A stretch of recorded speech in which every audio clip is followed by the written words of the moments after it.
আসসালামু আলাইকুম দর্শক, শুভেচ্ছা নিন। আপনাদের সবাইকে স্বাগত জানাচ্ছি আমি কনক সারোয়ার। আজকের অনুষ্ঠানে দর্শক শিরোনাম দেখে বুঝতে পারছেন বাংলাদেশের বেশ কয়েকটি সংস্কার প্রস্তাব সাবমিট করা হয়েছে প্রধান উপদেষ্টা ডক্টর মোহাম্মদ ইউনূসের কাছে। নির্বাচন সংস্কার কমিশনের কথা আমরা শুনছি, তারা জাতীয় সংসদে ৩০০ আসনের জায়গায় ৪০৫টি আসনের প্রস্তাব করেছে। এর মধ্যে হাসিনার ভাগ্নি টিউলিপ অপমানজনকভাবে বিদায় নিয়েছেন। তো সার্বিক সব পরিস্থিতি নিয়ে আজকে আমরা কথা বলবো। বিষয়গুলো নিয়ে কথা বলতে আমার সঙ্গে যোগ দিচ্ছেন আপনাদের অত্যন্ত প্রিয় মানুষ, প্রিয় মুখ, দৈনিক আমার দেশ পত্রিকার সম্পাদক, সাবেক জ্বালানি উপদেষ্টা, বিনিয়োগ বোর্ডের চেয়ারম্যান জনাব মাহমুদুর রহমান। ডক্টর মাহমুদুর রহমান, মাহমুদ ভাই, আপনাকে স্বাগত জানাচ্ছি। ধন্যবাদ কনক। আসসালামু আলাইকুম। দর্শক শ্রোতাদেরকেও সালাম জানাচ্ছি, সবাইকে আসসালামু আলাইকুম। মানে উপদেষ্টা পরিষদের যেই কার্যক্রমের যে অবস্থা দেখছি আর কি, মানে এদেরকে দিয়ে আসলে এই সংস্কার কতটুকু বাস্তবায়ন হবে সেটাও কিন্তু অনেকের মনে প্রশ্ন আছে যে তারা রুটিন এই সংস্কার, আপনি যে সংস্কারের আজকে জমা দেওয়া হলো, এগুলো বাস্তবায়নের ক্ষমতা তো এই উপদেষ্টা পরিষদের নাই। কারণ এই বাস্তবায়ন তো ইলেক্টেড পার্লামেন্টে বাস্তবায়ন করবে। এবং যে জন্য আমি 90 সালের উদাহরণ দিচ্ছি আপনাদেরকে, যে 90 সালে যেটা হয়েছিল, যে আগেই তারা একমত হয়েছিল যে কি কি সংস্কার তারা করবে। তার মধ্যে একটা ছিল, বললাম না, যে প্রেসিডেন্সিয়াল ফর্ম থেকে পার্লামেন্টারি ফর্মে যাওয়া। তো এগুলো আগে থেকে সিদ্ধান্ত নিতে হবে। এবারেও আমি মনে করি একই রকম ভাবে সব দলগুলো যদি একমত হয়, তাহলে পরবর্তী পার্লামেন্টে গিয়ে এটাকে রেটিফাই করা কঠিন হবে না। কিন্তু দলগুলো যদি একমত না হয়, তাহলে কি হবে? সেক্ষেত্রে কারা করবে? তো সেক্ষেত্রে এই সংস্কারগুলো তো করা সম্ভব হবে না। আর একটা হতে পারতো, যেটা আমি বহুবার বলেছি, একই কথা বারে বারে বলে যাই, আপনার অনুষ্ঠানেই বলেছি আমি, যে এটা যদি একটা বিপ্লবী সরকার হতো, তাহলে সেই সরকারের একটা মানে সেই বিপ্লবের একটা ম্যান্ডেট থাকতো। তো যত বিলম্ব হচ্ছে, মানে 5ই আগস্ট থেকে আমরা যত দূরে সরে যাচ্ছি, ততই তো বিপ্লব দুর্বল হয়ে যাচ্ছে, তাই না? তো বিপ্লব যদি দুর্বল হয়ে যায়, তাহলে এই সরকারের আর ক্ষমতা কোথায়? এই সরকারের ক্ষমতার যেটাকে বলে ফাউন্টেন হেড অফ পাওয়ার, ক্ষমতার একেবারে উৎস, সেটা তো ছিল বিপ্লব। তো বিপ্লব থেকে যত দূরে সরে যাবে, সরকারের ক্ষমতাও তত কমে যাবে। এবং এই উপদেষ্টাদের মধ্যে অনেকের মধ্যেই তারা বিপ্লবের সাথে অনেকেই সম্পর্কিত ছিলেন না। সবচেয়ে বড় কথা, অনেকেই এই বিপ্লবের সাথে সম্পর্কিত ছিলেন না। অনেকের অভিজ্ঞতার অভাব আছে, অনেকের দক্ষতার অভাব আছে, অনেকের সাহসের অভাব আছে, সমন্বয়হীনতা আছে। কাজে এদের পক্ষে তো এই সংস্কার সম্পন্ন করা সম্ভব না। তারা সংস্কারের প্রস্তাব করেছেন। এখন দেখা যাক রাজনৈতিক দলের সাথে তারা দর কষাকষি করে কতদূর তারা অ্যাচিভ করতে পারেন। এখন মাহমুদ ভাই, একটা বড় একটা বিভাজন, মানে দুইটা ভাগ। একটা ভাগ হচ্ছে, ধরেন বিএনপি মহাসচিব বলেছেন যে জুলাই আগস্টের মধ্যে নির্বাচন সম্ভব, তারা নির্বাচন চাচ্ছেন। জামাতের স্পষ্টভাবে জামাত কিছু বলে নাই, অন্যান্য দলও ওইভাবে স্পষ্টভাবে কোনো সময় টাইম ফ্রেম দিচ্ছে না। তো এখন ছাত্র জনতা যারা সমন্বয়ক বা যারা ছাত্র আন্দোলন করেন, বা একটা অংশ বলছে যে আগে সংস্কার পরে নির্বাচন। এক সমন্বয়কের কথা শুনলাম, সম্ভবত সার্জিস আলম, সে বলছিল যে আপনারা কেন এখন নির্বাচন চাচ্ছেন? 24-এ নির্বাচনের পরে তো নির্বাচন আবার হইতো যে 29-এ। মানে এই পরিবর্তনটা না হইলে তো আপনারা 29-এর আগে নির্বাচনের কথা দাবি করতে পারতেন না। তারপরে কেন এখনই নির্বাচনের ব্যাপারে এত তৎপরতা দেখাচ্ছেন? তো এই যে আগে সংস্কার না পরে নির্বাচন, নির্বাচন সংস্কার, এই জায়গাটা কি আপনার ভাবনা কি বা আপনার বিশ্লেষণ? না, আমার যেটা কথা হলো, যে হঠাৎ করে বিএনপি আগস্ট মাস কেন বললো আমি জানি না। একটা হতে পারে যে চাপ সৃষ্টি করার জন্য বলেছে, সিরিয়াসলি বলে নাই। কারণ হচ্ছে জুলাই আগস্টে আপনি কিভাবে নির্বাচন করবেন? জুলাই আগস্টে বাংলাদেশে বর্ষাকাল, এবং নদী নালা সব, মানে তখন বন্যা কবলিত থাকে বাংলাদেশ। তো বন্যা কবলিত অবস্থায় আপনি নির্বাচন করবেন, এটা কি বাস্তবসম্মত? জুলাই আগস্টে কবে নির্বাচন হলো বাংলাদেশে? তো আমার ব্যক্তিগত ধারণা হচ্ছে যে জুলাই আগস্টে একটা চাপ সৃষ্টি করার প্রচেষ্টা বিএনপির তরফ থেকে। আর সরকারের মধ্যে থেকেও সরকার বিভিন্ন সময় বিভিন্ন সিগন্যাল দিয়েছেন। যেমন আমি যদি প্রফেসর ইউনূসের বক্তব্যে চলে যাই, তাহলে প্রফেসর ইউনূস কিছুদিন আগে যে জাতির উদ্দেশ্যে ভাষণ দিয়েছিলেন নির্বাচন সম্পর্কে, তিনি ধারণা দিয়েছিলেন যে আগামী বছরের প্রথম দিকে নির্বাচন হবে। এবং তিনি এই ধারণা দেওয়ার পরপরই প্রেস সচিব তিনি বললেন যে আগামী বছর জুনের মধ্যে নির্বাচন হবে। এটাও একটা ভুল কথা ছিল, কারণ জুন মাসে নির্বাচন সম্ভব না। জুন মাসে প্রচন্ড গরম থাকে, তারপরে বর্ষাকাল। কাজে জুন, জুলাই, আগস্ট এই 3 মাসে কোনো নির্বাচন সম্ভব না।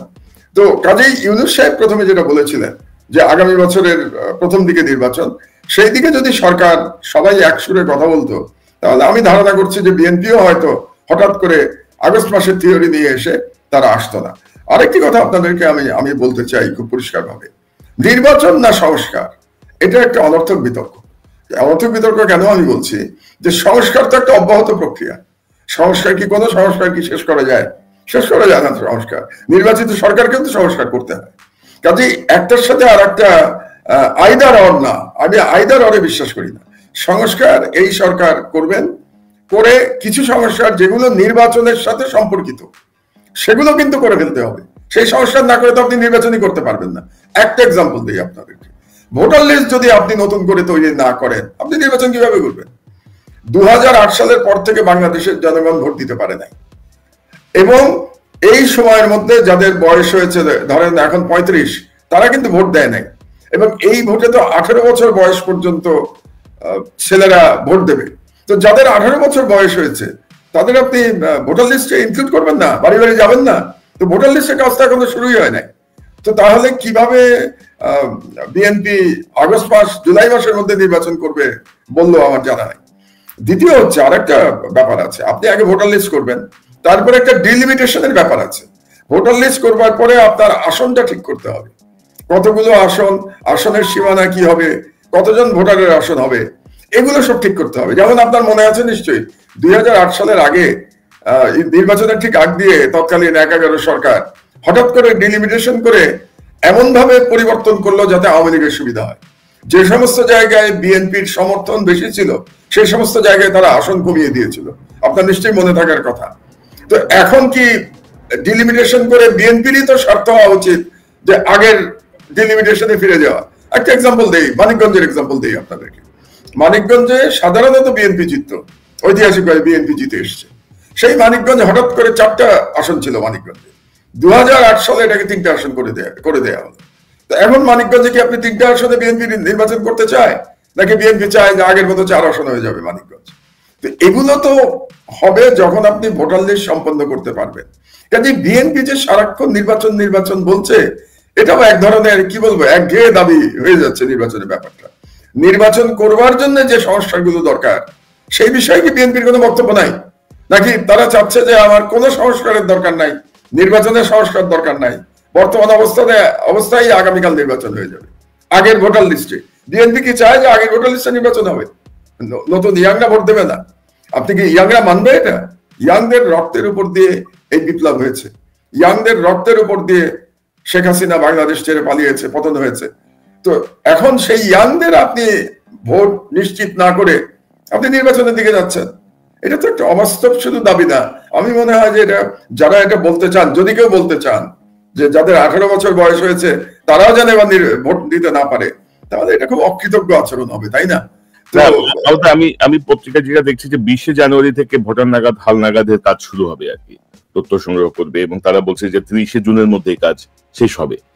তো এটা একটা উদ্যোগ দেখছি। আর আপনি যেটি বলছেন যে ডিলিমিটেশন 30 জুনে, আমি বলছি যে 30 জুন হচ্ছে ইলেকশন কমিশন বলছে 30 জুনের মধ্যে শেষ হবে। বাংলাদেশের আমরা যদি অভিজ্ঞতা দেখি, একেবারে ওই তারিখের মধ্যে কি শেষ করা সবসময় সম্ভব হয়? আপনি দেখবেন হয়তো আর 1-2 মাস বেশিও লেগে যেতে পারে।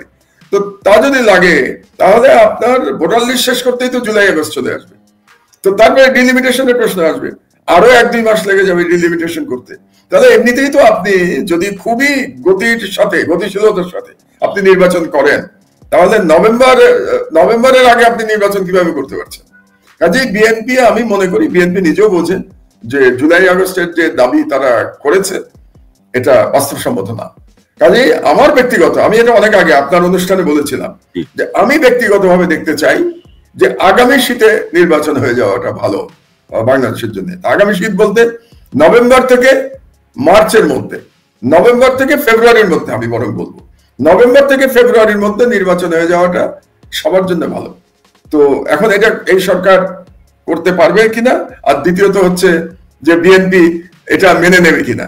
তো আমার মনে হয় যে তারা যদি আগস্ট পর্যন্ত যেতে রাজি থাকে, তাহলে তারপরে আর 4-5 মাস যদি লাগে, তো এতে মাথার উপরে আকাশ ভেঙে পড়বে না, এবং এতে আলোচনায় বসলে আলোচনার টেবিলে এটা সমাধান হওয়া সম্ভব। আমার মনে হয় আপনি যদি বলছিলেন এই যে চাপ সৃষ্টির কৌশল হিসেবে হতে পারে, কারণ সরকার তো আসলে খুব ল্যাথার্জিক আর কি, খুবই ল্যাথার্জিক সবকিছুতেই। এবং ডিলিমিটেশনের যে গুরু ব্রিগেডিয়ার সাখাওয়াত, তিনি তার উপদেষ্টা পরিষদেই আছেন। তিনি তো এই ডিলিমিটেশন করেছিলেন 2008 সালের 11 সরকারের সময়। এখন উনি বসে থেকে এটাকে আবার আগের অবস্থা, বিএনপির পক্ষ থেকে এই জাতীয় কোনো দাবিও আমরা এখনো দেখি নাই। যে আগের পক্ষ থেকে যেটা আমি খুব হতাশ হচ্ছি, মানে বাংলাদেশের নাগরিক হিসেবে হতাশ হচ্ছি, যে বিএনপির পক্ষ থেকে এক নির্বাচনের দাবি করা ছাড়া অন্য কোন জনগুরুত্বপূর্ণ বিষয়ে আমি তেমন কোন দাবি দেখতে পাইনি। যেমন ধরেন এই যে আওয়ামী লীগ এই ধরনের জুলুম করে গেল, এত দুর্নীতি করে গেল, সেই দুর্নীতির বিরুদ্ধে বিএনপির কিন্তু তেমন কোনো দাবি দেওয়া নাই। দুর্নীতিবাজদের বিরুদ্ধে বিএনপির কোনো দাবি দেওয়া নাই। আমার দেশ, আমাদের পত্রিকা আলহামদুলিল্লাহ আজকে হচ্ছে আমাদের কতদিন, 10 দিন, আর আজকে হলো 15 তারিখ। আজকে আমাদের 25তম দিন আমাদের পত্রিকা।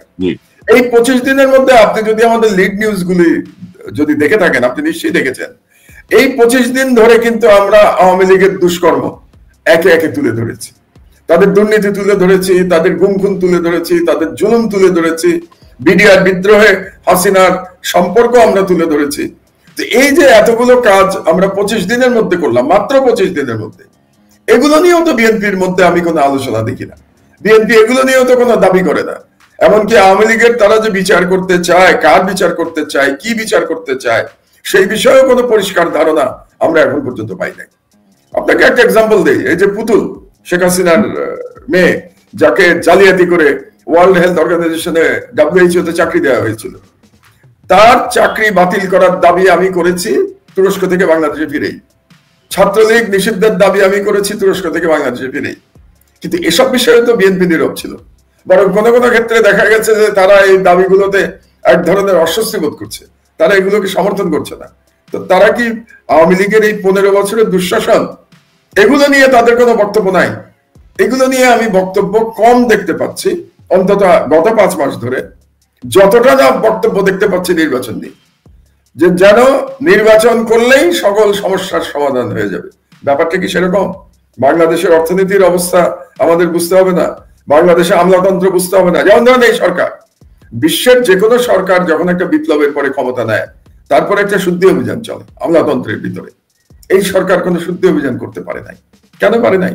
এই শুদ্ধি অভিযান করতে পারে নাই বলেই আপনি যে বললেন না এই সরকার ল্যাথার্জিক কারণ হচ্ছে যে আমলাতন্ত্র তাদেরকে কাজ করতে দিচ্ছে না। এবং এই আমলাতন্ত্র, আপনি আশা করেন কি করে এই আমলাতন্ত্র কাজ করতে দেবে, যে আমলাতন্ত্র গত 15 বছরে ফ্যাসিস্ট শাসন আমলে তৈরি হয়েছে, এবং এই সরকার কোনো শুদ্ধি অভিযান চালায় নাই। এবং এই আমলাতন্ত্রের বিষয়েও কিন্তু বিএনপির তেমন কোনো বক্তব্য নাই। শুধুমাত্র যারা বঞ্চিত তাদেরকে চাকরি দিতে হবে, তাদেরকে প্রমোশন দিতে হবে, এই জাতীয় কথা ছাড়া কোন সেই অর্থে আমলাতন্ত্রের পরিবর্তনের জন্য বিএনপির তরফ থেকে আমরা কোনো দাবি দেখতে পাই নাই। তো এই কারণেই জনগণও ঠিক বুঝতে পারছে না যে বিএনপির কাছে কি একমাত্র নির্বাচনটাই সমস্যা। আমাদের তো পুরো বাংলাদেশ সমস্যা রে ভাই, পুরো বাংলাদেশ তো হাসিনা ধ্বংস করে দিয়ে গেছে। বিএনপির কোনো বক্তব্য নাই, এগুলো নিয়ে কোনো সংস্কারের জন্য চাপ দেওয়া নাই। আপনি বলেন নির্বাচনের জন্য চাপ দেওয়া ছাড়া এই সরকারের উপরে গত 5 মাসে বিএনপি কোন ইস্যু নিয়ে চাপ দিয়েছে? শুধুমাত্র নির্বাচন, আর কোন ইস্যু নিয়ে চাপ দেয় নাই। তো এটা তো জনগণ তো একটু হতাশ হচ্ছে বিএনপির এই পজিশনের কারণে। না, বিএনপির অ্যাকচুয়ালি আমার যেটা মনে হচ্ছে কোনো হোমওয়ার্ক নাই, মানে জনপ্রশাসন বলেন বা দেশের সার্বিক 15 বছরের বিষয়ে কোনো হোমওয়ার্ক আগেও নাই, ছিল না, পরেও তারা করে নাই, যার ফলে এই অবস্থা। এবং আপনি খুব বিস্ময়কর হচ্ছে যে হাসিনার পতন হলো 5ই আগস্ট, 7ই আগস্ট বিএনপি বলছে 90 দিনের মধ্যে নির্বাচন চাই, এই সভা করে তারা বলেছে। তো এগুলো এক ধরনের, আমি কি বলবো, এক ধরনের হাস্যকর দাবি ছাড়া তো আর কিছুই না, কারণ সিচুয়েশন তো বুঝতে হবে। তো এর মধ্যে আপনি যদি দেখেন যে আমার পুতুলের প্রসঙ্গটা নিয়ে তো এখন দেখছি স্বাক্ষর অভিযান চলছে পুতুলকে সরানোর জন্য, কিন্তু সরকারের পক্ষ থেকে একবার বলা হয়েছিল যে তারা চিঠি দিয়েছে, কিন্তু কোনো ফলো আপ নাই। তো আরেকটি প্রসঙ্গ একটু গুরুত্বপূর্ণ, ধরেন এই যে নির্বাচন সংস্কার নিয়ে আপনি জানেন যে সাম্প্রতিক সময়ে বাংলাদেশে নিযুক্ত সাবেক ভারতের হাই কমিশনার বিনা সিকরি, তিনিও কিন্তু বলছেন যে নির্বাচনের পরে সংস্কার, আগে আমরা নির্বাচন চাই, নির্বাচনের পরে সংস্কার হলে ভালো হয় তিনি বলছেন। এবং ভারতের যে সেনাপ্রধান তিনি বলছিলেন যে নির্বাচিত সরকারের সঙ্গেই মানে ভারতের একটা সুসম্পর্ক প্রতিষ্ঠিত হবে, মানে ভারত একটা সম্পর্ক স্থাপন করবে, বা সেনাপ্রধানও বলছেন যে নির্বাচনের পক্ষে, নির্বাচিত সরকারের পক্ষে। তো এর মধ্যে কোনো যোগসূত্র বা ভারতের এত আগ্রহ সংস্কার, নির্বাচন, কি মনে করেন? মানে ভারত এবং বিনা সিকরিকে কিন্তু সবাই আমরা জানি যে অত্যন্ত কট্টর বিজেপি পন্থী বা মুসলিম বিদ্বেষী এবং বাংলাদেশ বিদ্বেষী একজন কূটনীতিবিদ। বিনা সিকরি সম্পর্কে আমরা খুব পরিষ্কারভাবে এটা জানি। এবং ভারতীয় সেনাপ্রধান বলেছেন যে নির্বাচিত সরকার হলে বাংলাদেশের সাথে সম্পর্ক উন্নত হবে। তিনি আরো বলেছেন যে 5ই আগস্ট তার নাকি বাংলাদেশের সেনাপ্রধানের সাথে সার্বক্ষণিক যোগাযোগ ছিল। তো আমি পরেরটা একটু কমেন্ট করে নেই। আপনারা হয়তো দুটো লিড নিউজ আমার দেশে দেখেছেন গত 25 দিনে। প্রথম দিনে আমরা যে লিড নিউজ করেছিলাম যে ঢাকা অ্যাটাক, শেখ হাসিনা বলেছিল ঢাকা অ্যাটাক করতে ভারতকে, এটা ছিল আমাদের প্রথম দিনের লিড নিউজ। এবং পরবর্তীতে আমরা দিয়েছিলাম যে হাসিনা রেস্কিউ মিশন, এটা আরেকটা লিড নিউজ ছিল। এবং সেখানে আমরা দেখিয়েছিলাম যে কিভাবে দুটো রাফাল জেট বিমান প্রস্তুত হয়েছিল ভারতের আকাশ সীমার মধ্যে। হাসিনাকে বহনকারী বিমানটি প্রবেশ করা মাত্র রাফাল জেট বিমান এসকর্ট করে নিয়ে গেছে হাসিনার বিমানকে। এবং আগে থেকেই সিদ্ধান্ত ছিল যে হাসিনার বিমান সরাসরি দিল্লিতে যাবে। এবং এর আগে যে সমস্ত গল্প আপনারা শুনেছিলেন যে সে প্রথমে কি বলে ত্রিপুরায় গেছে, আগরতলায় নামতে পারেনি, তারপরে আবার সে কলকাতার দিকে গেছে, এগুলো সব ক্যামোফ্লেজ, এগুলো সত্য ছিল না। সবকিছু প্ল্যান করে হয়েছিল। হাসিনাকে কিভাবে এখান থেকে নিয়ে যাবে, কিভাবে রেস্কিউ করবে, মোদির সাথে একাধিকবার কথা হয়েছে হাসিনা। এবং আর্মি চিফের কথার মধ্যে, মানে ইন্ডিয়ান আর্মি চিফের কথার মাধ্যমে প্রমাণিত হয়েছে যে তার সঙ্গে সার্বক্ষণিক যোগাযোগ ছিল জেনারেল ওয়াকারের। তো কি ব্যাপারে যোগাযোগ ছিল? আপনার কি ধারণা 5 তারিখে কি জন্য যোগাযোগ ছিল? একটাই যোগাযোগ ছিল যে শেখ হাসিনাকে পার করে দেওয়া। তার মানে এই পার করে দেওয়ার ব্যাপারে ভারতীয় ইন্টেলিজেন্স, ভারতীয় মিলিটারি এবং বাংলাদেশের মিলিটারি একসাথে কাজ করেছে। এটাই প্রমাণিত হয়েছে ইন্ডিয়ান আর্মি চিফের কথার মাধ্যমে। এটা গেল 1। আর 2, এখন ইন্ডিয়ান আর্মি চিফ গণতন্ত্রের কথা বলছেন। গত 15 বছর ওনাদের গণতন্ত্রের সবক কোথায় ছিল? এই সবক গণতন্ত্রের ছিল না। গত 15 বছরে যখন একটা একনায়ক বাংলাদেশের ফ্যাসিবাদ কায়েম করেছিল, তখন তো ভারত সেই ফ্যাসিবাদকে সাপোর্ট করেছে। আজকে গণতন্ত্রের জন্য এত মায়া কান্না বিনা সিকরির এবং ইন্ডিয়ান আর্মি চিফের। আরেকটা কথা, ইন্ডিয়া তো নিজেদেরকে দাবি করে গণতান্ত্রিক রাষ্ট্র হিসেবে। তো গণতান্ত্রিক রাষ্ট্রে কি একজন আর্মি চিফের এরকম বক্তব্য দেওয়ার ক্ষমতা থাকে? আর্মি চিফ টোটালি সিভিল অ্যাডমিনিস্ট্রেশনের অধীনে থাকে গণতান্ত্রিক দেশে। সুতরাং আর্মি চিফ তো এই বক্তব্যই দিতে পারে না। এই ধরনের বক্তব্য তো দেবে Indian government, Indian foreign minister অথবা ইন্ডিয়ান অন্যান্য মন্ত্রীরা কিংবা বিজেপি, তারা এই ধরনের বক্তব্য দেবে। আরেকটা বিষয় আমি বলতে চাচ্ছি যে এই যে ভারতের যে সুর, সেই সুরের সাথে বিএনপির সুরের একটা মিল আমরা দেখতে পাচ্ছি। যে বিএনপিও বলছে নির্বাচনের কথা, ভারতে বলছে হ্যাঁ তাড়াতাড়ি নির্বাচন হয়ে যাওয়া উচিত, বিনা সিকরি বলছে, আর্মি চিফও বলছে তাড়াতাড়ি নির্বাচন হয়ে যাওয়া উচিত। এতে অবশ্য আমি মনে করি বিএনপির আনন্দিত হওয়ার কথা, কারণ বিএনপি এ পর্যন্ত আমরা দেখেছি যে ভারত বিএনপিকে অ্যাকসেপ্টই করতে চায় নাই। ভারত পুরোপুরি হাসিনার উপরে সওয়ার হয়েছিল, হাসিনার উপরে ভর করেছিল এবং হাসিনাই তাদের একমাত্র পছন্দের ব্যক্তি ছিল। ওই যে বলে না all eggs in one basket, যে সকল ডিম একটা ঝুড়িতেই ছিল, আওয়ামী লীগের ঝুড়ি বা আরো বলতে গেলে হাসিনার ঝুড়িতে ছিল। এবং বিএনপি তো চেষ্টা করেছিল ভারতের সাথে সম্পর্ক উন্নয়নে, কিন্তু তখন বিএনপির দিকে তাকিয়েও দেখে নাই ভারত। আমার পরিষ্কার মনে আছে যে জয়শঙ্কর সরাসরি বলেছিল যে যতদিন না বিএনপি ইসলামিস্টদের সাথে সম্পর্ক ত্যাগ না করবে, ততদিন ভারতের সাথে বিএনপির কোনো সম্পর্ক স্থাপন হওয়া সম্ভব না। তো এখন হয়তো ভারত মনে করতে পারে যে বিএনপি ইসলামিস্টদের সাথে সম্পর্ক ত্যাগ করেছে, কাজে সেই অর্থে বিএনপি এখন ভারতের কাছে গ্রহণযোগ্য হয়ে যেতে পারে। তো বিএনপিও আনন্দিত হবে যে ভারত যদি খুশি থাকে, তাহলে বিএনপির পক্ষে ক্ষমতায় যাওয়া এবং ক্ষমতায় টিকে থাকা সম্ভব হবে।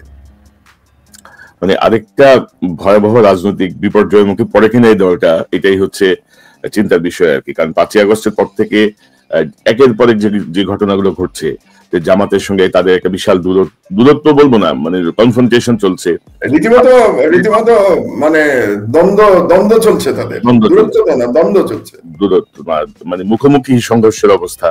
এবং অনেক জায়গায় সংঘর্ষ হচ্ছে ছাত্র সংগঠনগুলো। সংঘর্ষ কেন? বিএনপির এক নেতা তো বলেছেন যে যুদ্ধাপরাধীদের বিচার ঠিকই ছিল এবং এটা অব্যাহত রাখা উচিত। তাহলে তো ধারণা করে নেওয়া যেতে পারে বিএনপি ক্ষমতায় আসলে আবার তারা যুদ্ধাপরাধীদের বিচার শুরু করবে, এটাও তো হতে পারে। তারপরে ছাত্রদের সঙ্গে দূরত্ব বাড়ছে, আওয়ামী লীগ নিষিদ্ধ চায় না, মানে সব মিলায় ধরেন একটা মানে একটা জটিল পরিস্থিতি বিএনপি নিজেরাই নিজেদের আশেপাশে তৈরি করে ফেলছে। এটি আমাদের পর্যবেক্ষণ। আমি জটিল বলবো না, আমার মনে হয় বিএনপি ধরেই নিয়েছে যে বিরোধী দল কে হবে, বাংলাদেশে নির্বাচন হলে বিরোধী দল হবে জামাত। তারা মনে করতেই পারে যে জামাত বিরোধী দল হবে। কাজে এখন থেকেই সরকারি দল এবং বিরোধী দলের যে আমরা দ্বন্দ্ব, কথার লড়াই দেখতে পাই, হয়তো আমরা নির্বাচনের আগে এটা দেখতে পাচ্ছি। আর জামাতও মনে করছে, জামাতও অনেক বক্তব্য দিয়েছে যেটা আপত্তিজনক বিএনপির জন্য। এর অনেকগুলো এক্সাম্পল আমরা দিতে পারি। যেমন জামাত চাঁদাবাজির যে অভিযোগগুলো উত্থাপন করছে, বিএনপির নাম নিয়ে নয়, কিন্তু যেভাবে বলছে তাদের বিএনপির দিকেই যাচ্ছে। কাজে সেই দিক দিয়ে জামাতও বিএনপির সাথে একটা যুদ্ধংদেহী ভাব আমরা দেখতে পাচ্ছি। কাজে ভবিষ্যৎ রাজনীতি নতুন করে তৈরি হচ্ছে, নির্মাণ হচ্ছে বাংলাদেশ। এখন সেখানে আওয়ামী লীগের বেলায় কি হবে? বিএনপি তো আওয়ামী লীগকে নিয়ে নির্বাচন করতে চায়। তো বিএনপি আওয়ামী লীগ যদি নির্বাচনে আসে, এই যে টিউলিপের যে কাণ্ড, মানে তাদের যে দুর্নীতি বেরোচ্ছে একের পর এক, শেখ হাসিনা পালিয়ে গেছে, ভারতের আশ্রয়ে আছে, টিউলিপের মন্ত্রিত্ব চলে গেল চুরির দায়ে, বা চুরি করা ফ্ল্যাটের মালিকানা বা সেটা সুবিধা নেওয়ার দায়। ওইদিকে শেখ হাসিনার পুত্র বলেছে সে 3 বছর আগে নাকি তার স্ত্রীকে ডিভোর্স করেছে, এবং সেখানে তার বিরুদ্ধে দুর্নীতির অভিযোগ প্রায় প্রমাণিত হওয়ার পর্যায়ে চলে গেছে। আপনি আমার থেকে ভালো জানবেন যে আমি শুনতে পাচ্ছি এফবিআই অনেক কিছু, জাস্টিস ডিপার্টমেন্ট অনেক কিছু প্রমাণ পেয়ে গেছে তার মানি লন্ডারিং এর এবং অন্যান্য দুর্নীতির, এবং আরো বড় দুর্নীতি নাকি খোঁজা হচ্ছে, আরো বড় দুর্নীতি। কাজেই প্রমাণ হয়ে গেছে যে শেখ হাসিনা পরিবার একটা দুর্নীতিবাজ পরিবার, শেখ পরিবার। 2 নম্বর হচ্ছে তারা একটা খুনি পরিবার, কারণ তারা প্রচুর হত্যা করে গেছে, এখানে গুম করেছে, বিডিআর হত্যাকাণ্ড চালিয়েছে, ম্যাসাকার করেছে, শাপলা চত্বর ম্যাসাকার করেছে, সর্বশেষ জুলাই বিপ্লবে তারা ম্যাসাকার চালিয়েছে। তো এত অপরাধ যাদের, তাদের পক্ষে রাজনীতি থেকে ফিরে আসা এত সহজ, তারা এত সহজে রাজনীতিতে ফিরে আসবে, নেতৃত্ব কারা দেবে এবং তারা এসে নির্বাচন করবে, ব্যাপারটা কি এত সহজ নাকি?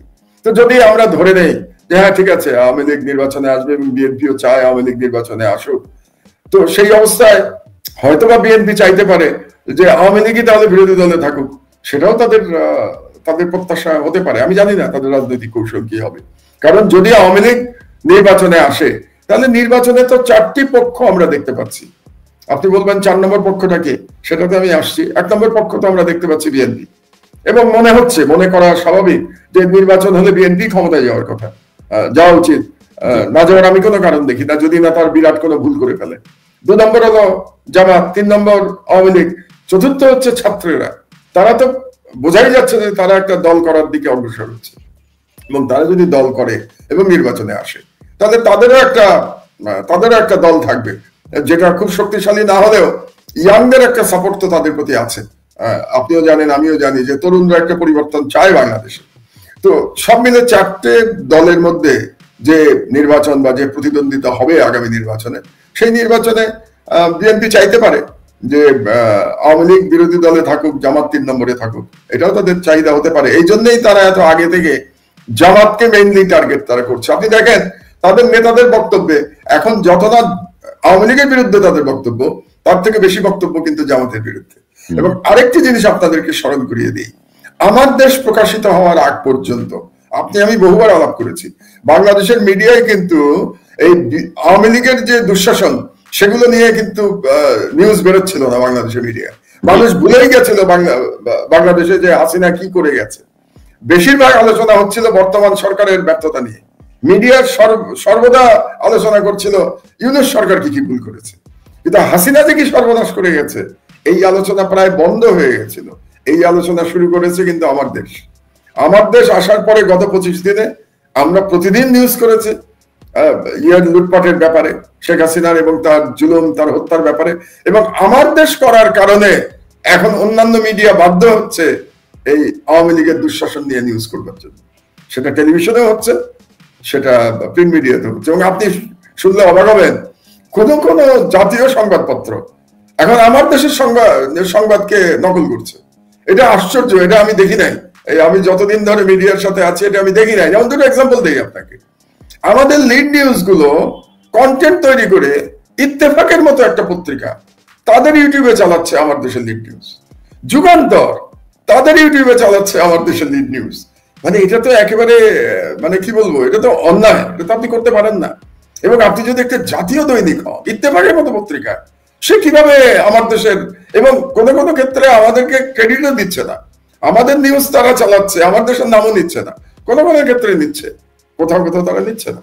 তো এখন এই যে বাধ্য হলো বাংলাদেশের মিডিয়া হাসিনার দুঃশাসনকে আবার তুলে ধরতে, এটা বাধ্য হয়েছে 25 দিনের আমার দেশের জন্য। আমার দেশ না থাকলে এখনো দেখতেন যে হাসিনার কুকর্ম প্রায় ভুলে গেছে বাংলাদেশের মানুষ, এরকম একটা সিচুয়েশন তৈরি হতো। তো বিএনপিরও যে এখন আমি নেতা নেত্রীদের যে বক্তব্য দেখছি, তাতে এই 15 বছরের দুঃশাসনের বর্ণনা আমি দেখছি না, বা তার প্রতিবাদ দেখছি না, তার থেকে বরং দেখছি একসময় যারা একসাথে লড়াই করেছে, জুলাই বিপ্লবে লড়াই করেছে। আপনি বলেন এখন যে দ্বন্দ্ব চলছে, কার সাথে কার দ্বন্দ্ব বেশি চলছে? বিএনপির সাথে জামাতের দ্বন্দ্ব চলছে, এমনকি বিএনপির সাথে নতুন ছাত্র যারা দল করতে যাচ্ছে তাদের দ্বন্দ্ব চলছে। অথচ সেই তুলনায় বিএনপির সাথে আওয়ামী লীগের দ্বন্দ্ব কিন্তু এখন আর আমরা খুব একটু শুনতে পাচ্ছি না। তো খুবই একটা নতুন ধরনের রাজনীতি বাংলাদেশে। এবং আমি যতটুকু আমার সোর্সে যতটুকু জানি যে বিএনপির কেউ কেউ মনে করে যে শক্তিশালী বিরোধী দল হিসেবে তারা আওয়ামী লীগকে পছন্দ করে, জামাত কেউ না আর কি। মানে আওয়ামী লীগ নির্বাচন করুক, বিরোধী দলে বসুক, তাইলে ভালো হবে, এরকম একটা ধারণা তাদের মধ্যে কারো কারো হয়তো কেউ কেউ পোষণ করে। আর আরেকটি বিষয় আপনি যদি দেখেন যে বিএনপির মনে হচ্ছে যেন মানে আমরা ক্ষমতা গেলে সব করব, মানে আমরাই করব। এই যে ধরনের আপনি যেটি বলছিলেন হেফাজত হত্যাকাণ্ড নিয়ে কোনো ওই সুস্পষ্ট দাবি নাই, বিডিআর হত্যাকাণ্ড নিয়ে সুস্পষ্ট দাবি নাই, মানে আওয়ামী লীগ আমলের ঘটে যাওয়া সকল অপকর্ম নিয়ে কিন্তু বিএনপির সুনির্দিষ্ট কোনো দাবি বা মানে মুভমেন্ট নাই, কিন্তু যে আমরা ক্ষমতায় যাই আমরাই সব করবো, এরকম একটা ব্যাপার আর কি। তো আমার তো মনে হয় যে কিছু কিছু সেন্সিটিভ ইস্যু অন্তর্বর্তীকালীন সরকারকে মাধ্যমে করে নিতে পারলে এটা একটা স্ট্রং রাজনৈতিক মুভ হতে হইতে পারতো, তাই না? না, আমি যেটা মনে করি যে ভাই কতটা সংস্কার এই সরকার করতে পারবে আমি জানি না, এবং আমি এই বিষয়ে একমত যে সাংবিধানিক সংস্কার করার ম্যান্ডেট এই সরকারের নাই। আমি কিন্তু এটা বলে যাব, কন্টিনিউয়াসলি বলে যাব। এটা হয়তো এই সরকারের পছন্দ না হতে পারে, কিন্তু আসলে আপনাদের ম্যান্ডেট নাই, কারণ ম্যান্ডেটটা আপনারা হারিয়ে ফেলেছেন প্রথম দিন বিপ্লবী সরকারের ঘোষণা না দিয়ে। তো যেহেতু আপনারা দেন নাই, তো ম্যান্ডেট আপনারাই হারিয়েছেন, আপনাদের ম্যান্ডেট নাই এটা করবার। কিন্তু কতগুলো কাজ তো হতে হবে ভাই নির্বাচনের আগে। শেখ হাসিনার বিচার তো হতে হবে, নাকি বিচার হতে হবে না? আওয়ামী লীগের যারা হত্যাকারী তাদের বিচার তো হতে হবে। যে সমস্ত আর্মি অফিসার গুম খুনের সাথে জড়িত, যে সমস্ত পুলিশ অফিসার গুম খুনের সাথে জড়িত, তাদের বিচার তো হতে হবে। তো তাহলে তাদের বিচার সম্পন্ন করার কোন তাগিদ আমি তো বিএনপির কাছ থেকে দেখতে পাচ্ছি না। তাহলে মিনিমাম যেটা দাবি হওয়া উচিত, বিএনপির হওয়া উচিত ছিল বলে আমি মনে করি, একজন পত্রিকার সম্পাদক এবং বাংলাদেশের একজন নাগরিক হিসেবে মনে করি যে হ্যাঁ, নির্বাচনের জন্য তারা দাবি তুলতেই পারে, দাবি তুলবেই। রাজনৈতিক দলগুলো ক্ষমতায় যেতে চায়, কিন্তু তার সাথে তাদের বলা উচিত ছিল আপনারা দ্রুততার সাথে বিচার সম্পন্ন করুন। আজ পর্যন্ত একবারও এটা আমরা শুনি নাই যে আমি আগস্টে নির্বাচন চাই, কিন্তু জুনের মধ্যে আমি চাই শেখ হাসিনার বিচার হয়ে যাবে। তো এই বিচার অনিষ্পন্ন রেখে কি আপনারা নির্বাচনে যাবেন? এবং আপনারা কি বলতে চাচ্ছেন যে আপনারা গিয়ে বিচার করবেন? এরকম কোন ক্লিয়ার কমিটমেন্ট তো আপনাদের কাছ থেকে এখনো পায় নাই, বিএনপির কাছ থেকে দেশের জনগণ পায় নাই তো, যে তারা কি বিচার, তারা কি হেফাজতের বিচার করবে, হেফাজতের হত্যাকাণ্ডের? তারা কি বিডিআর হত্যাকাণ্ডের বিচার করবে? তারা কি জুলাই হত্যাকাণ্ডের বিচার করবে? তারা কি শেখ হাসিনার এই দুর্নীতির বিচার করবে? এগুলো সম্পর্কে এখন পর্যন্ত আমরা তেমন কোনো বক্তব্য পাই নাই। আমরা একটাই পাচ্ছি, প্রতিদিন নির্বাচন। আপনি কি একটা অদ্ভুত মিল আমার হঠাৎ মনে হলো, আপনি যদি দেখেন যে শেখ হাসিনা এ পর্যন্ত এই যে গ্রেনেড হামলা মামলা খালাস হয়ে গেল, বা 10 ট্রাক অস্ত্র মামলা, বা বেগম খালেদা জিয়ার মামলা, এগুলো যে প্রত্যাহার হয়ে গেল, বাতিল হয়ে গেল, এগুলো নিয়ে কিন্তু শেখ হাসিনা কিন্তু একটা শব্দ উচ্চারণ করে নাই। খেয়াল করছেন আপনি মাহমুদ ভাই? যে এগুলো নিয়ে কিন্তু কোনো অভিযোগ তার আর নাই, কিন্তু বা যেগুলো তার রাজনৈতিক হাতিয়ার ছিল, মানে এটা কি ভিতরে ভিতরে কি কোনো মানে পরস্পর পিঠ চুলকানি চলছে নাকি আল্লাহ জানে, সেটা আমি জানি না। তবে একটা জিনিস খুব পরিষ্কার, কনক, এইটুকু আমি বলতে পারি একজন পলিটিক্যাল অ্যানালিস্ট হিসেবে, যে ভারতের কাছে এই মুহূর্তে বিএনপির থেকে বড় শত্রু হলেন প্রফেসর ইউনূস। কারণটা হলো গত 5 মাস ধরে ভারতের বিষয়ে প্রফেসর ইউনূস যে অবস্থান গ্রহণ করেছেন, এই অবস্থান গ্রহণের কারণে ভারত অত্যন্ত বিরক্ত প্রফেসর ইউনূসের উপরে। প্রতিটা ইস্যুতে প্রফেসর ইউনূস কিন্তু ছাড় দেন নাই ভারতকে, এবং তিনি শক্তভাবে লড়াই করছেন। এবং আরেকটা ব্যাপার হলো যে ইয়াং জেনারেশন বাংলাদেশের যারা বিপ্লব করেছে, যারা সাহসিকতার সাথে জীবন দিয়েছে, যাদের কারণে পুলিশ বলতে বাধ্য হয়েছে যে একটা গুলি করিয়ে একজন মরে, বাকি গুলি তো যায় না স্যার, এটা পুলিশ বলতে বাধ্য হয়েছে কেন? কারণ তরুণরা জীবনকে তুচ্ছ করে তারা লড়াই করেছে ফ্যাসিবাদের বিরুদ্ধে, ভারতীয় সম্প্রসারণবাদের বিরুদ্ধে, ভারতীয় হেজমনের বিরুদ্ধে। এই যে ইয়াং জেনারেশন, এরা কিন্তু সম্পূর্ণভাবে তারা বাংলাদেশের বর্তমান অবস্থার জন্য ভারতকে দায়ী করে এবং ভারতের প্রতি তাদের বিদ্বেষ রয়েছে, সঙ্গত কারণেই বিদ্বেষ রয়েছে তাদের। তো ভারতও এদেরকে একই কারণে অপছন্দ করে। তাহলে ভারত কাদেরকে সব থেকে বেশি অপছন্দ করে এখন? এক হচ্ছে এই যে বিপ্লবী তরুণদের অপছন্দ করে, আর হচ্ছে প্রফেসর ইউনূসকে অপছন্দ করে। সুতরাং ভারত মনে করে, এবং ভারত যা মনে করবে হাসিনা তো তাই করবে। আপনি কি মনে করেন শেখ হাসিনা কোনো কাজ দিল্লিতে বসে করতে পারে যেটা ভারত চাচ্ছে না? এটা কি সম্ভব? দিল্লিতে বসে হাসিনার পক্ষে কোন বিবৃতি দেয়া যেটা ভারত আগে থেকে তারা এগ্রি করে না বা দেখে দেয় না হাসিনার বিবৃতি? প্রতিটা বিবৃতি আপনি শিওর থাকেন আগে ভেটিং করিয়ে নিতে হয়। ভারতীয় ইন্টেলিজেন্সে ডিপ স্টেট ভেটিং করে দেয় হাসিনা কি বলবে। কাজে হাসিনা কে ভারতীয় এখন বলছে যে তুমি আক্রমণ করবে শুধুমাত্র ইউনূসকে। আপনি দেখেন হাসিনার বক্তব্যের 90% এখন ইউনূসের বিরুদ্ধে, 90%। অথচ আগে সর্বক্ষণ হাসিনা বেগম খালেদা জিয়া এবং তারেক রহমানের বিরুদ্ধে বিষোদ্গার করতো ক্ষমতায় থাকতে। আপনার ভাষাগুলি মনে আছে যে শেখ হাসিনা কি ভাষায় কথা বলতো খালেদা জিয়া এবং তারেক রহমানের নামে? সেগুলো হয়তো এখন বিএনপির নেতা কর্মীরা সব ভুলে গেছে যে কি ভাষায় হাসিনা কথা বলতো। এখন কিন্তু হাসিনা 90% তার রাগ হচ্ছে ইউনূস, 90% সে বলছে বাংলাদেশের তথাকথিত ইসলামিস্ট, মানে আবার সেই আগের বয়ানের দিকে যাচ্ছে যে বাংলাদেশে এক ধরনের ইসলামিস্ট রেভলিউশন হয়েছে, এটাই বলার চেষ্টা করছে। তো সুতরাং ভারত চাইবে প্রফেসর ইউনূস চলে যাক, প্রফেসর ইউনূস ব্যর্থ হোক, এবং এই যে ইয়াং ছেলেরা যারা ভ্যানগার্ড ছিল বিপ্লবের ভ্যানগার্ড যে তারা ছিল এটা তো আপনাকে মানতে হবে। হ্যাঁ, সবাই মিলে তাদেরকে সহযোগিতা করেছে, বাট ভ্যানগার্ড ছিল এই ইয়াং জেনারেশন, এই নেতৃত্ব। এদের প্রতি ভারতের যত ক্রোধ, যত আক্রোশ এখন। তো সুতরাং ভারত চাইবে যে কোনো মূল্যে এই ইয়াং জেনারেশনকে শেষ করে দিতে এবং প্রফেসর ইউনূসের সরকারকে ব্যর্থ করতে। কাজে ভারতের এখন অপশনটা কি আপনাকে বুঝতে হবে। ভারতের একমাত্র তারা বেছে নিয়েছিল হাসিনাকে। ওই যে বললাম আমি, সব ডিম এক ঝুড়িতে, হাসিনার ঝুড়িতে। এখন হাসিনা নাই, হাসিনা পলাতক, হাসিনা ভারতের আশ্রয়। হাসিনার সাম্রাজ্য ভেঙে পড়েছে, টিউলিপের চাকরি চলে গেছে। টিউলিপের চাকরি তো শুধু না, আমি তো মনে করি যুক্তরাজ্যের প্রাইম মিনিস্টারও তো দায়ী এই দুর্নীতিকে প্রশ্রয় দেওয়ার জন্য। আজকে ব্রিটিশ পার্লামেন্টে তো প্রাইম মিনিস্টারকে অভিযুক্ত করা হচ্ছে, তিনি করা উচিত তো। আপনি কি মনে করেন এই যে টিউলিপকে যে টাকা পয়সা দিয়েছে, টিউলিপ যে ইলেকশন করেছে, এই টাকা কোত্থেকে গেছে? এটা হাসিনার চুরির টাকা, বাংলাদেশের জনগণের লুটপাটের টাকায় টিউলিপ সেখানে ইলেকশন করেছে। এবং আপনি শিওর থাকেন লেবার পার্টিতে যে চাঁদা দেওয়া হয়েছে এগুলিও লুটপাটের টাকা। কেন আপনি দেখেন নাই সালমান রহমানের ছেলে তারা 2.5 লাখ পাউন্ড দিয়েছে চার্লসের কোন এক ফাউন্ডেশনে? এই 2.5 লাখ পাউন্ড কার টাকা? সালমানের ছেলে তার টাকা দিয়েছে না বাংলাদেশের জনগণের চুরি করা টাকা দিয়েছে সালমান রহমান? তো তাহলে এই সমস্ত টাকা পয়সা ব্রিটিশ এস্টাবলিশমেন্টকে কে সাপ্লাই করেছে? হাসিনা সাপ্লাই করেছে। কিন্তু সেই সাম্রাজ্য এখন ভেঙে পড়ছে, টিউলিপের চাকরি চলে গেছে, তাকে পদত্যাগ করতে হয়েছে। এমনও হতে পারে টিউলিপ জেলেও যেতে পারে, তার যদি বিচার হয় তাহলে সেই বিচারে দোষী সাব্যস্ত হলে টিউলিপ জেলেও যেতে হতে পারে। ওইদিকে জয় জেলে যাওয়ার মতো অবস্থা হয়েছে, জয়েরও একই অবস্থা। তো এরকম একটি পরিস্থিতিতে কনক আপনাকে বুঝতে হবে যে ভারত আর আওয়ামী লীগের উপরে সওয়ার হতে পারবে না। মানে আওয়ামী লীগকে দিয়ে আর ভারত ইমিডিয়েটলি বাংলাদেশের রাজনীতিতে ফিরতে পারবে না, সম্ভব না। আওয়ামী লীগের ইমিডিয়েট ক্ষমতায় আসার কোনো সুযোগ নাই। তো যদি না থাকে তো ভারত কার উপরে সওয়ার হবে? ইউনূসকে দেখতে পারে না ভারত, ছাত্রদের দেখতে পারে না, জামাতের উপরে তাহলে ভারতকে সওয়ার হতে হবে, হয় বিএনপির উপরে তাহলে জামাতের উপরে। এই দুটোই তো অপশন, নাকি আর কোনো অপশন আছে ভারতের কাছে? অপশন তো নাই। এখন জামাতের উপরে তো সওয়ার হওয়া সম্ভব না এই মুহূর্তে। জামাতের উপরে সওয়ার হয়ে ইন্ডিয়ার লাভও নাই। কেন লাভ নাই? প্রথমত হচ্ছে জামাত তো ক্ষমতায় যাবে না, জামাতের ক্ষমতায় যাওয়ার মতো পরিস্থিতি তো বাংলাদেশে তৈরি হয় নাই, এটা তো পরিষ্কার।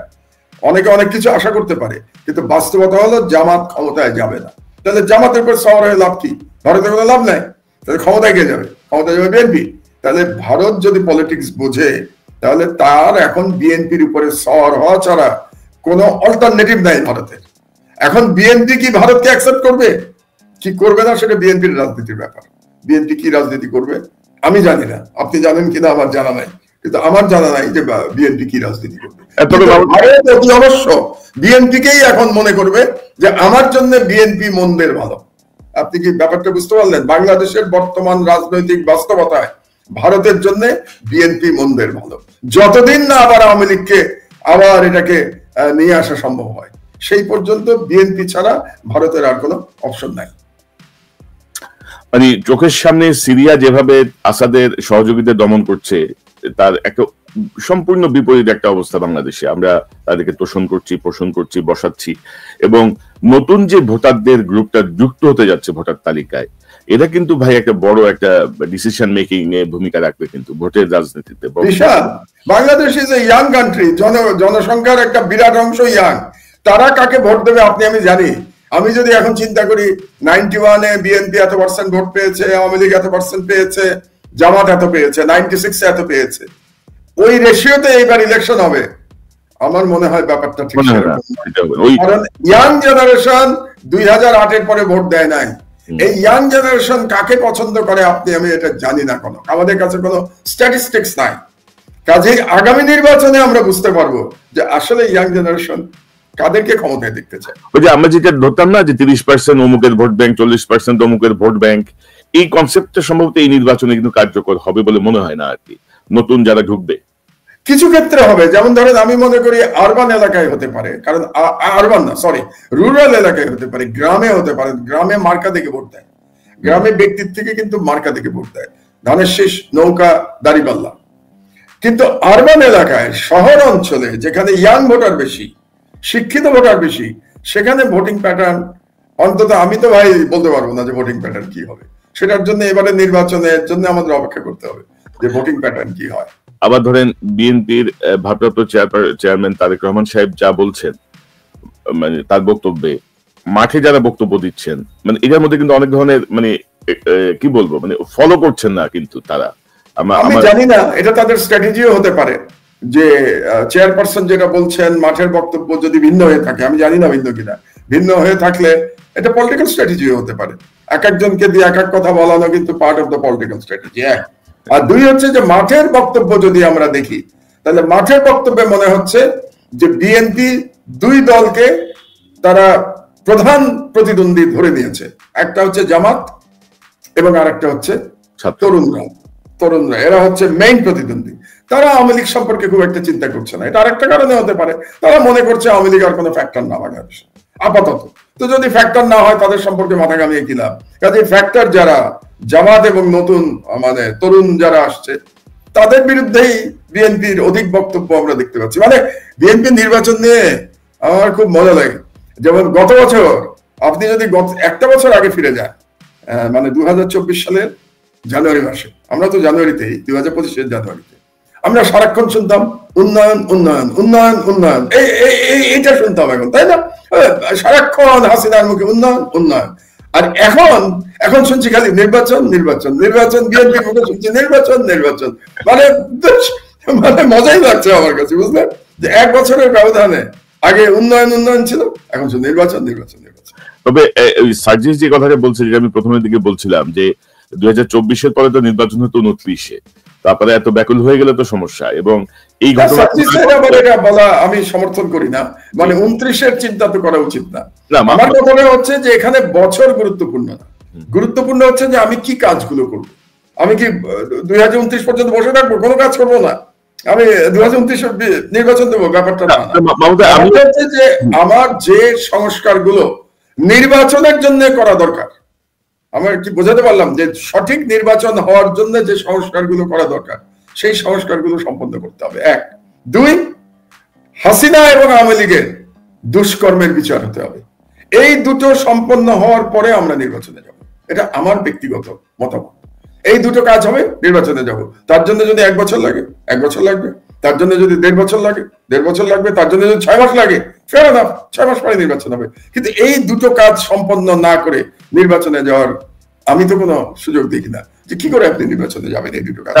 আমি ওইটাই বলছি যে 29-এর কথা আমি বলছি না, আমি বলছি যে আপনি 6 মাসের মধ্যে এত ব্যাকুল হয়ে গেলেন কেন? নির্বাচন 7 তারিখে বলছেন 3 মাসের মধ্যে নির্বাচন দিতে হবে, এখন বলছেন এই যে জায়গাটা, এগুলো মানুষকে মানে ভুল ডিরেকশন দিচ্ছে আর কি। ভুল ডিরেকশন দিচ্ছে, ছাত্রদের সঙ্গে দূরত্ব, নতুন ভোটারদের সঙ্গে দূরত্ব বাড়াচ্ছে, বন্ধু তো আর নাই। তো আমরা আরেকটা প্রসঙ্গে যেতে চাই, তারপর এগুলো নিয়ে আমি তো আলোচনা করছি খোলা মনে, কারণ আমাদের কোনো কি বলবো, আমাদের নিজেদের কোনো পলিটিক্যাল, কারো কোনো রাজনৈতিক কোনো উদ্দেশ্য নাই বা ব্যক্তি স্বার্থ নাই। বাংলাদেশের স্বার্থের জন্যই লড়াই করেছি। অন্তত আমরা যারা বাইরে ছিলাম, আমরা ইউটিউবে আপনারা যারা ফাইট করেছেন, ইলিয়াস, আপনি, পিনাকি, এবং আমি মাঝে মাঝে আপনার অনুষ্ঠানে এসেছি। আপনার অনুষ্ঠান ছাড়া তো আমি অন্য কোথাও বোধহয় 1-2 বার গেছি 4-5 বছরে। প্রধানত আমি বক্তা হিসেবে এসেছি আপনার অনুষ্ঠানে, অ্যানালিস্ট হিসেবে এসেছি।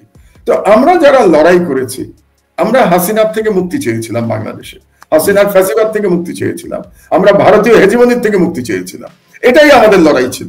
আমাদের আজকের লড়াইও কিন্তু তাই। আমাদের এর বাইরে আমাদের কোনো লড়াই নাই। এখনো আমরা ভারতীয় হেজিমনি থেকে মুক্তি চাই, এখনো আমরা চাই যে হাসিনার ফ্যাসিবাদ যেন বাংলাদেশে আর ফিরে আসতে না পারে। তবে একটি কথা আমি পরিষ্কার আপনাকে বলতে চাই, আমার বয়স হয়ে গেছে, আমি বারে বারে বলি যে এখন পৃথিবী ছেড়ে যাওয়ার সময় চলে এসছে। কখন যাবো সেটা তো আল্লাহ জানেন, কিন্তু চলে এসছে। সুতরাং আমি সারা জীবন পরিষ্কার কথা বলে এসেছি, অনেক রিস্ক নিয়ে, অনেক ঝুঁকি নিয়ে, অনেক ক্ষমতাবানদের বিরুদ্ধে আমি কথা বলে এসেছি। এখন যারা ক্ষমতাবান তাদের বিরুদ্ধেও আমি একইভাবে কথা বলছি। সেটা হলো যে আমাদের উদ্দেশ্যটা কি? উদ্দেশ্য বাংলাদেশকে স্বাধীন দেশ হিসেবে, মানে স্বাধীনতা বজায় রাখা। হাসিনা 15 বছরে বাংলাদেশের স্বাধীনতা দিল্লির কাছে বিসর্জন দিয়েছিল। আমরা, আমাদের বাচ্চারা সেই স্বাধীনতা পুনরুদ্ধার করেছে। এমন কোন দল যেন বাংলাদেশের ক্ষমতায় না যায় যারা বাংলাদেশের স্বাধীনতা আবার দিল্লির কাছে সমর্পণ করে দেবে।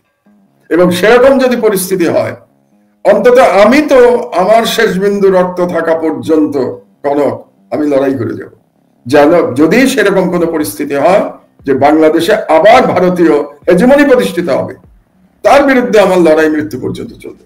এবং আমি জানি আপনারাও সেই লড়াইয়ে আমার সাথে থাকবেন।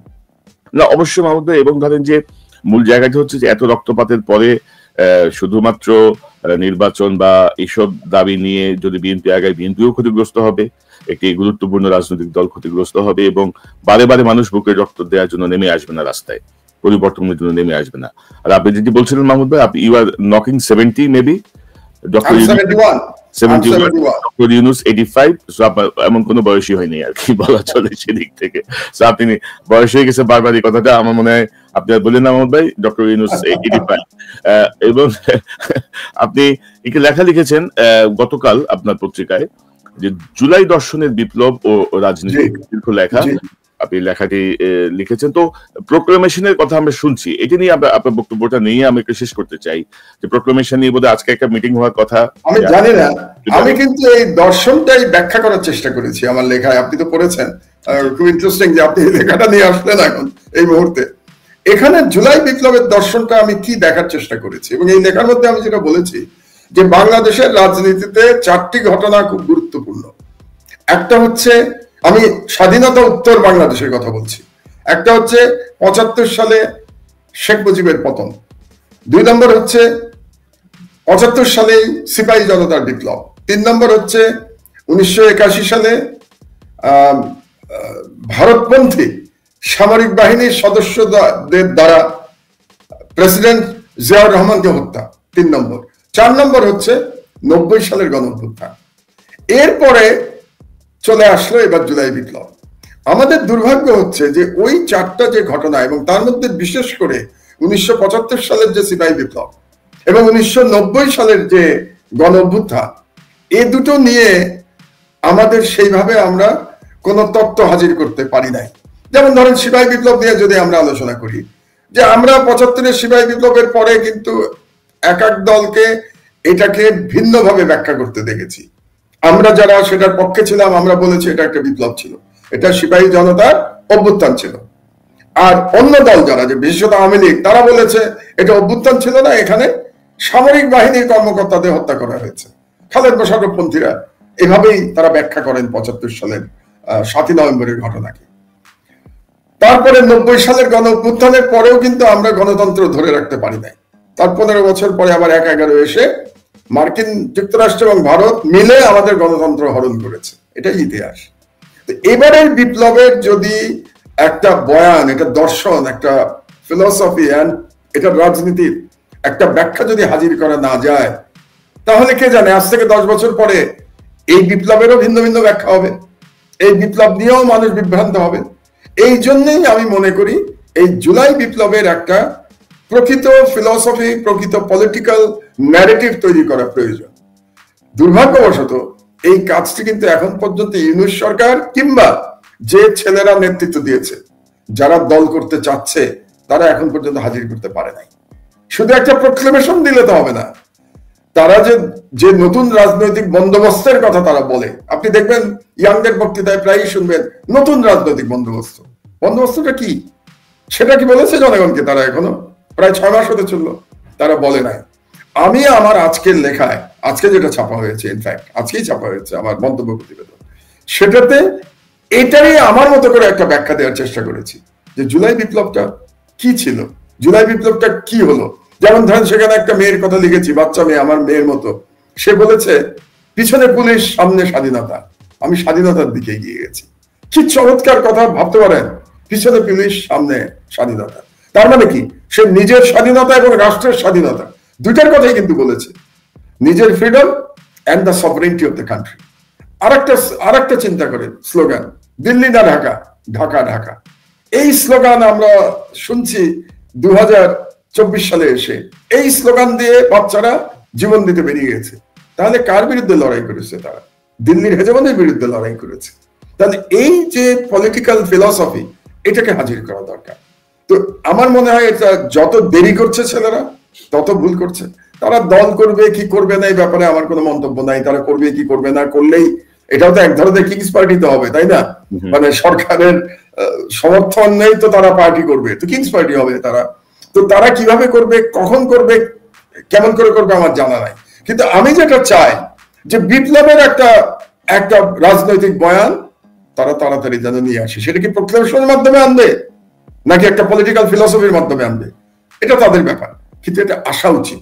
তারই একটা কি বলবো, একটা ছোট একটা মানে লেখা বা তার একটা ইঙ্গিত আমি দেওয়ার চেষ্টা করেছি আমার আজকের এই মন্তব্য প্রতিবেদন। তো আর বিরাট করে লেখা যায় না, তারপরে আমি নর্মালি এখন 1200 শব্দের মধ্যে লিখি, আজকেরটা 1500 শব্দ।